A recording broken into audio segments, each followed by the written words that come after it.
Good morning student. Gayatri school के YouTube channel पर सभी विद्यार्थियों का स्वागत है। आज के लेक्चर नंबर 7 में हम 12th क्लास मैथमेटिक्स के टॉपिक मैट्रिक्स को कंटिन्यू करते हुए बात करेंगे। लास्ट लेक्चर में अपन ने ट्रांसपोज ऑफ मैट्रिक्स के बारे में डिस्कस किया था। अब उसके बाद में अपन कंटिन्यू करते हुए दो टाइप्स की मैट्रिक्स और डिस्कस करेंगे, जिसके अंतर्गत फर्स्ट अपन बात करेंगे सिमेट्रिक मैट्रिक्स अर्थात सममित आव्यूह, और सेकंड बात करेंगे स्क्यू सिमेट्रिक या फिर अपन कभी कभी एंटी सिमेट्रिक भी बोलते हैं अर्थात विषम सममित आव्यूह। इसको लेके बात करेंगे कि एक्चुअली में ये थिंग्स क्या होती है, और ट्रांसपोज ऑफ मैट्रिक जो कि अपन ने लास्ट लेक्चर में डिस्कस किया था उसका उसके साथ में क्या रिलेशन है उसको लेके बात करते हैं। तो देखिए, सबसे पहले अपन बात करते हैं सिमेट्रिक मैट्रिक्स को लेके।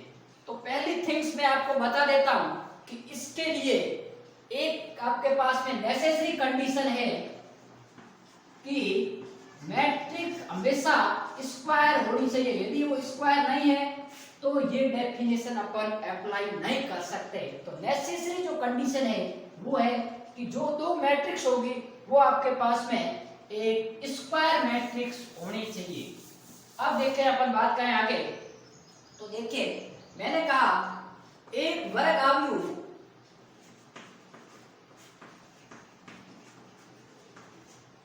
अपन कोई भी एक कंसीडर कर लेते हैं, वो आपके पास में सममित कहलाता है।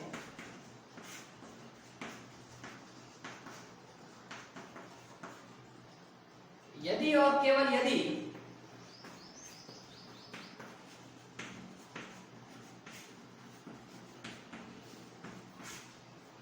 जो उस मैट्रिक्स का अपन ट्रांसपोज निकालते हैं वो उसी मैट्रिक्स के बराबर आ जाए। मैंने लास्ट लेक्चर में आपको ट्रांसपोज ऑफ मैट्रिक्स के बारे में बताया था कि किसी भी मैट्रिक्स की पंक्तियों को स्तंभों में और स्तंभों को पंक्तियों में कन्वर्ट कर दिया जाए तो प्राप्त मैट्रिक्स उस मूल आव्यूह की ट्रांसपोज कहलाती है। तो यदि किसी वर्ग आव्यूह में जो मैट्रिक है उसका मान उसके ट्रांसपोज के बराबर आ जाए तो वो मैट्रिक सिमेट्रिक अर्थात सममित आव्यूह कहलाता है।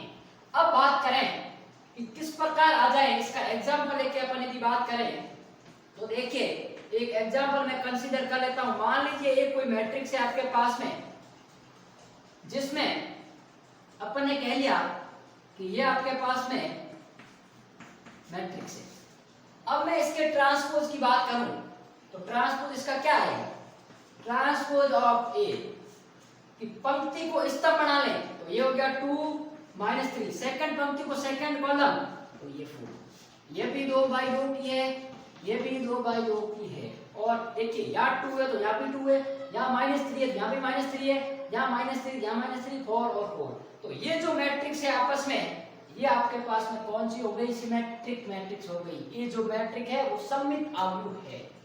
इसी प्रकार देखिए अपन एक एग्जांपल और ले सकते हैं। मैं यदि मैट्रिक्स ये डिस्कस करूं आपके साथ में ए बी और ये सी। अब यहां बात करें अपन, ये हो गया आपके पास में, तो ये भी मैट्रिक्स जो 3/3 की है वो आप देख सकते हो कि इसका ट्रांसपोज लेंगे तो वापस इसी मैट्रिक्स के बराबर आएगा, क्योंकि मैंने इसको पहली पंक्ति को पहला स्तंभ बनाऊंगा, पहला स्तंभ और पहली पंक्ति सेम है। देखिए दूसरा स्तंभ और दूसरी पंक्ति सेम है, तीसरा पंक्ति और तीसरा स्तंभ सेम है, अर्थात इसका ट्रांसपोज भी आपके पास में यही आएगा। तो अपन क्या कह सकते हैं कि ये जो मैट्रिक है वो सिमेट्रिक मैट्रिक्स कहलाती है।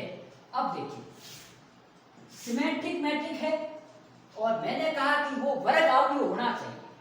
तो क्या कह सकते हैं अपन कि यदि आपके पास में A बराबर कोई मैट्रिक है Aij जो कि n क्रॉस n की, क्योंकि स्क्वायर मैट्रिक है मतलब पंक्तियों की संख्या और स्तंभों की संख्या ऑब्वियसली इक्वल होगी।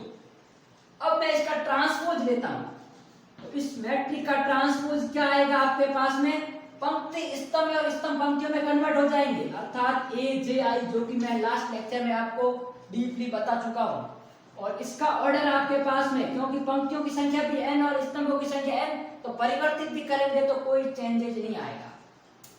अब मैंने कहा कि इसकी डेफिनेशन से, तो यहां से यदि अपन जानते हैं सिंस कि ए है वो ट्रांसपोज ऑफ ए के बराबर होता है सिमेट्रिक मैट्रिक्स के लिए, मैं ये कंसीडर कर लेता हूं कि ए है वो क्या है आपके पास में सिमेट्रिक है। अब ये सिमेट्रिक है तो इसका ट्रांसपोज इसी मैट्रिक के बराबर आएगा, अपन ने डेफिनेशन में डिस्कस किया। तो अब यहां पर ये मैट्रिक इसके बराबर है तो मैं ऐसा लिख सकता हूं क्या कि ए आई जे जो n क्रॉस n है वो बराबर होगा ए जे आई n क्रॉस n। अब मैंने आपको फर्स्ट प्रॉपर्टी बताई थी समानता का गुणधर्म। समानता के गुणधर्म में अपन ने कहा था कि कोई भी दो अवयव आपस में बराबर कब होंगे, जब उनके ऑर्डर इक्वल हो और उनके संगत एलिमेंट बराबर हो। अर्थात ये जो आपके पास ऑर्डर तो बराबर है और इसने बीच में जो साइन दिया है वो इक्वलिटी का दिया है। अर्थात मैं इससे कह सकता हूं कि समानता के गुणधर्म से कि जो ए आई जे है आपके पास में उसका मान आपके पास में आ गया ए जे आई। अर्थात सममित अवयव अर्थात सिमेट्रिक मैट्रिक्स के लिए उनके दो मैट्रिक है उनके संगत एलिमेंट भी आपके पास में बराबर होंगे। तो ए आई जे इक्वल टू ए जे आई। तो कोई भी मैट्रिक्स सिमेट्रिक कब होगी, जब उनके संगत एलिमेंट भी आपके पास में इक्वल होने चाहिए। जैसे अपन यहां देखते हैं, मैंने एग्जांपल के तौर पे बताया था 2 -3 और 4। तो देखिए इसमें ये और इसका ट्रांसपोज ये, तो इसका ये 2 है तो ये भी 2 है, ये -3 ये भी -3 4 और 4 बराबर है। और इसी प्रकार मैं इसमें भी देखूंगा तो इसके जो एलिमेंट होंगे वो उसके ट्रांसपोज के कोरेस्पोंडिंग एलिमेंट्स के इक्वल होंगे। तो अपन ने ये डिस्कस किया कि सिमेट्रिक मैट्रिक्स क्या होती है और उसकी क्या प्रॉपर्टी होती है और उसको अपन किस प्रकार डिस्कस करते हैं। तो इसमें दो बातें ध्यान रखनी है, एक वो वर्ग मैट्रिक्स होनी जरूरी है और दूसरा कि उसके संगत एलिमेंट हमेशा बराबर होंगे। तो ये था आपके पास में सिमेट्रिक मैट्रिक्स को लेके बात अपन ने की। अब अपन बात करें सेकंड एंटी सिमेट्रिक मैट्रिक्स को लेके या स्क्वायर सिमेट्रिक अर्थात विषम सममित अवयव। तो उसमें क्या क्या गुणधर्म होते हैं और उसको अपन किस प्रकार डिफाइन करते हैं उसको लेके बात करेंगे। सबसे पहले मैंने आपको कहा ये भी एक स्क्वायर मैट्रिक होनी जरूरी है, कंपलसरी है। तो देखिए एक वर्ग अवयव ए स्क्वायर सिमेट्रिक कहलाता है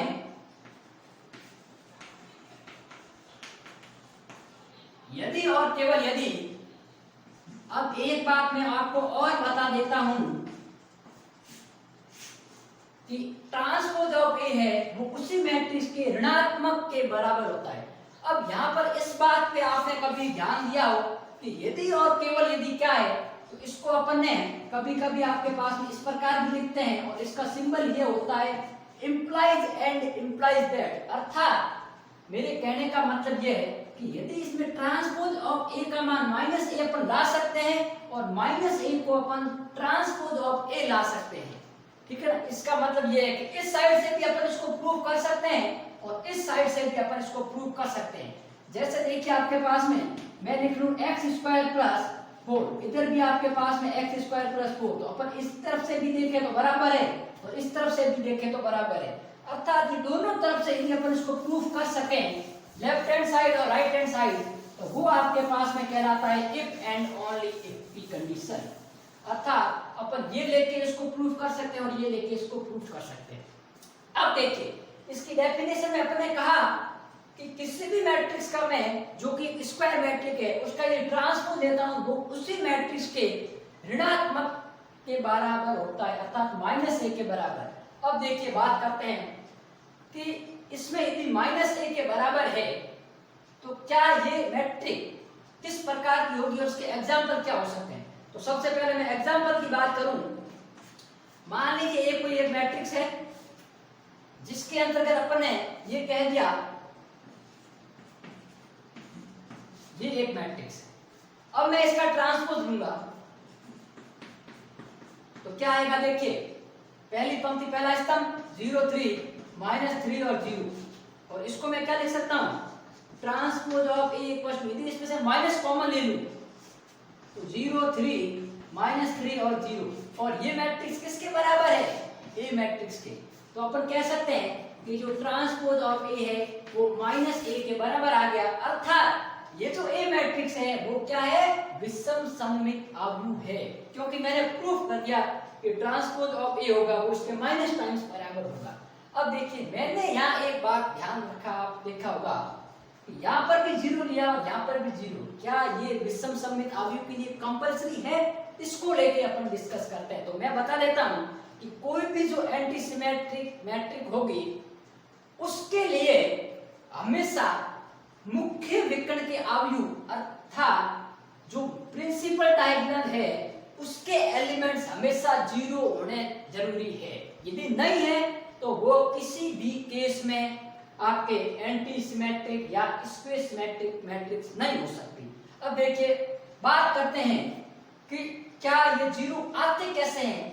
तो देखिए मैं एक मैट्रिक्स कंसीडर करता हूं ए, मैंने कंसीडर कर ली aij n क्रॉस n की। तो ध्यान रखें इसका ट्रांसपोज क्या होगा भी? Transpose of a equal to aji n cross n, ये मैंने कह दिया। अब मैं ये चाहता हूं कि यदि इसका मैं माइनस निकालूं तो आपके पास में देखिए माइनस ऑफ ए क्या होगा?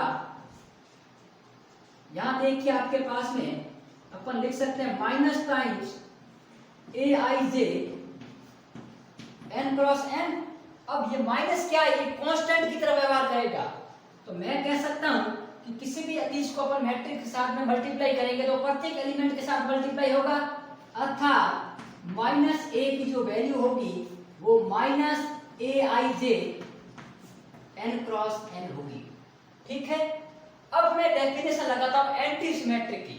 तो अपन जानते हैं from definition of anti symmetric कि ट्रांसपोज ऑफ ए है वो उसके माइनस के बराबर होता है, अर्थात ये जो ट्रांसपोज है ये माइनस ए के बराबर होता है। तो देखिए ट्रांसपोज ऑफ ए क्या है? ए जे आई इक्वल्स टू माइनस ए, अर्थात माइनस ए आई जे एन क्रॉस एन। अब मैं वापस यहाँ समानता का गुणधर्म लगा रहा हूं। देखिए तो समानता के गुणधर्म के अनुसार इसका भी ऑर्डर n बाई n है और इसका भी ऑर्डर n बाई n, और यहाँ ये दोनों मैट्रिक्स इक्वल है, अर्थात इसके संगत एलिमेंट भी बराबर होंगे। तो अपन ये कह सकते हैं कि इस मैट्रिक्स के अकॉर्डिंग इसमें जो ए आई जे का मान होगा वो माइनस टाइम्स ए जे आई के बराबर होगा। या चाहो तो आप इसको ऐसे भी लिख सकते हो, कोई दिक्कत नहीं, कि जो ए आई जे जो ए जे आई है वो माइनस टाइम्स ए आई जे के बराबर होगा। अपन माइनस इस तरफ लगाया इस तरफ लगाया उससे कोई फर्क नहीं पड़ता, क्योंकि मैं दोनों तरफ माइनस से मल्टीप्लाई करूंगा तो परिवर्तित हो जाएगा। तो अपन ने क्या देखा कि सिमेट्रिक मैट्रिक्स के अंतर्गत अपन ने ये देखा था कि जो ए आई जे का मान है वो ए जे आई के बराबर होता है। ये मैंने सिमेट्रिक के अंतर्गत देखा था। और एंटी सिमेट्री में क्या आ गया? ये इसके माइनस टाइम आएगा, क्योंकि अपन को पता है डेफिनेशन में भी माइनस है।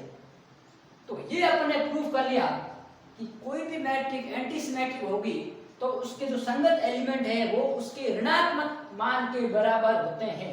अब देखिए मुझे दूसरी थिंग्स ये प्रूफ करनी है कि इस जो एंटी सिमेट्रिक मैट्रिक है इसके मुख्य विकर्ण के सभी अवयव 0 होने जरूरी है। तो वो अपन देखते हैं कि कैसे 0 होते हैं।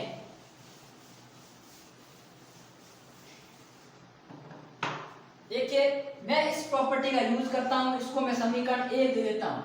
तो अपन जानते हैं फ्रॉम द, लिख सकते हो आप, definition of anti symmetric matrix कि जो ए आई जे का मान है वो माइनस ए जे आई के बराबर होता है। आप यहां से स्टार्ट कर सकते हो, कोई दिक्कत नहीं, मैं यहां से ले रहा हूं ये वैल्यू।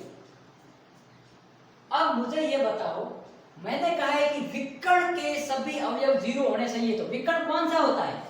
किसी भी मैट्रिक्स में विकर्ण के अवयव ये होते हैं, अर्थात यहाँ पर a11 आता है, यहाँ a22 आता है, यहाँ a33 आता है।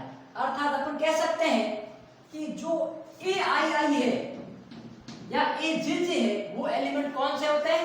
मुख्य विकर्ण के अवयव होते हैं, जिसमें पंक्ति और स्तंभ की संख्या समान होती है, या तो वो प्रथम पंक्ति और प्रथम स्तंभ का होगा, या द्वितीय पंक्ति और द्वितीय स्तंभ का एलिमेंट होगा, या तृतीय पंक्ति और तृतीय स्तंभ का एलिमेंट होगा, या फिर चतुर्थ पंक्ति और चतुर्थ स्तंभ का एलिमेंट होगा। तो मैं कह सकता हूं कि विकर्ण या मुख्य विकर्ण कह सकते हैं। विकर्ण के लिए आपके पास में I का मान क्या है, J के बराबर होता है।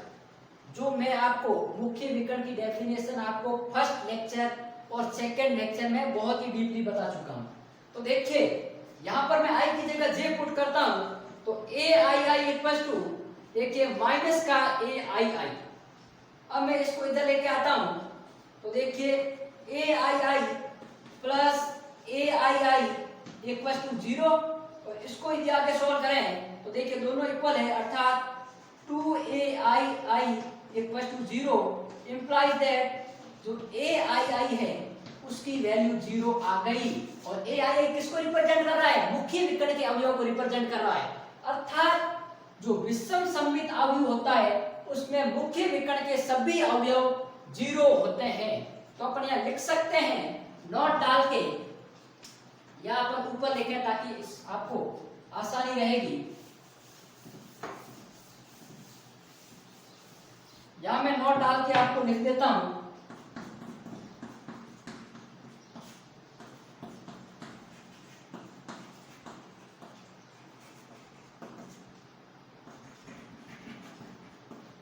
स्क्यू सिमेट्रिक मैट्रिक्स में मुख्य विकर्ण के सभी अवयव शून्य होते हैं। ठीक है, और क्योंकि मैंने इसका आपको एग्जाम्पल भी बताया था, एक कोई मैट्रिक्स है वो एंटी सिमेट्रिक कहलाएगी यदि आपके पास में 0, आप इसको लिख सकते हो ये भी 0 और ये भी 0, क्योंकि मुख्य विकर्ण के सभी एलिमेंट 0 होंगे। और इसको अपन चाहें तो आप लिख सकते हो ये h है, ये माइनस, ये g है, ये आपके पास है माइनस g, ये माइनस f, और ये आपके पास में f। तो ये जो आपके पास में अवयव दे रखा है ये आपके पास में 3/3 का है, और ये एंटी सिमेट्रिक है, क्योंकि देखिए इधर h है इधर माइनस h है, इधर माइनस s और f है, इधर h और माइनस f है, मतलब इनका माइनस पॉइंट यदि मैं इसका ट्रांसपोज लेता भी हूं तो वो माइनस ऑफ a के बराबर आएगा। अर्थात अपन कह सकते हैं कि इसमें जो मुख्य विकर्ण के सभी अवयव होते हैं वो आपके पास में 0 होंगे। ठीक है, एक मैंने एग्जांपल आपको ये भी बताया था, ये 0 0 और ये 2 और ये -2, ये भी एक विषम सममित अवयव है, अर्थात इसके मुख्य विकर्ण के सभी एलिमेंट 0 होंगे। तो ये थे आपके पास में